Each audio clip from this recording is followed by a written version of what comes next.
This week in U.S. immigration news, we are going to cover memo giving ICE attorneys more discretion to drop cases, I-907 request for premium processing service, judge blocks Biden's plan to lift Title 42, documented dreamers fear deportation, court order gives migrant families a way around Title 42, Biden administration to appeal court's ruling, increased immigration could help the labor gap.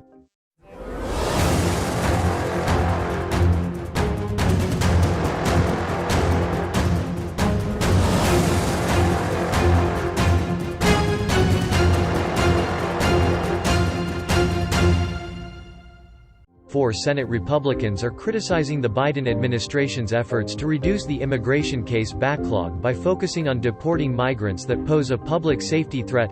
A memo sent in April by the U.S. Immigration and Customs Enforcement encourages its prosecutors to use their discretion to pursue cases deemed a higher priority threat while using their professional judgment to not initiate or dismiss cases against those who are not.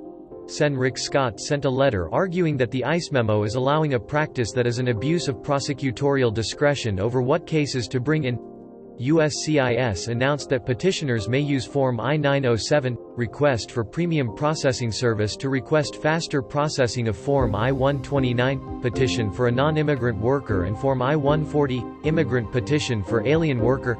Premium processing for Form I-129R1 classification is only eligible after the petitioner passes an on-site inspection.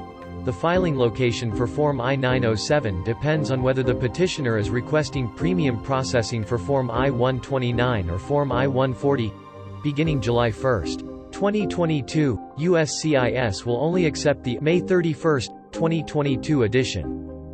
On Friday, U.S. District Judge Robert Summerhays ordered that the Title 42 restrictions stay in place while the lawsuit regarding the policy plays out. The Biden administration was set to lift the pandemic restrictions on May 23, yet Arizona and Louisiana, joined by 22 other states, have filed a lawsuit arguing that the administration failed to consider the effects that lifting the restrictions would have on public health and law enforcement.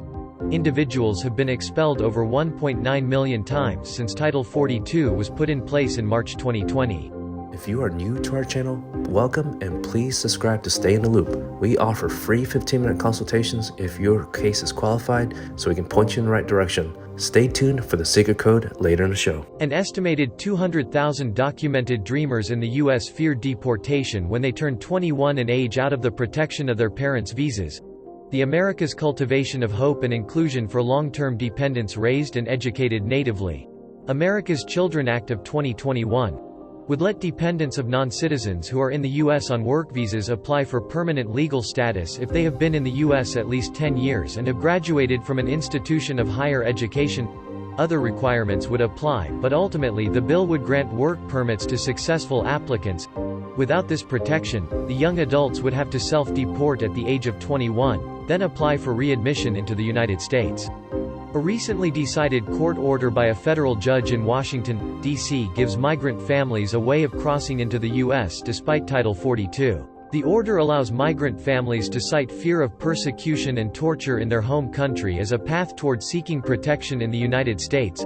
The new guidance went into effect at 12:01 a.m. Monday. The order states that if CBP officers observe at least one member of the family displaying verbal or nonverbal manifestation of fear of being expelled, they should either be released into the U.S. with a court date or go to an asylum officer who can decide whether the family is more likely than not to be persecuted or tortured in the country they would be expelled to. The Biden administration will appeal a ruling by a federal judge that temporarily halted lifting Title 42. Last week, U.S. District Court Judge Robert Summerhays stopped the administration from lifting Title 42 as planned on May 23. The judge granted a preliminary injunction to a group of Republican state attorneys general who opposed ending Title 42. Summerhays argued that the administration bypassed a process that would allow for input from the public on the decision to rescind Title 42.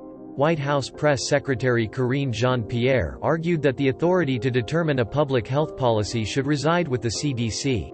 Increasing immigration to the U.S. may help fix the country's current labor participation gap.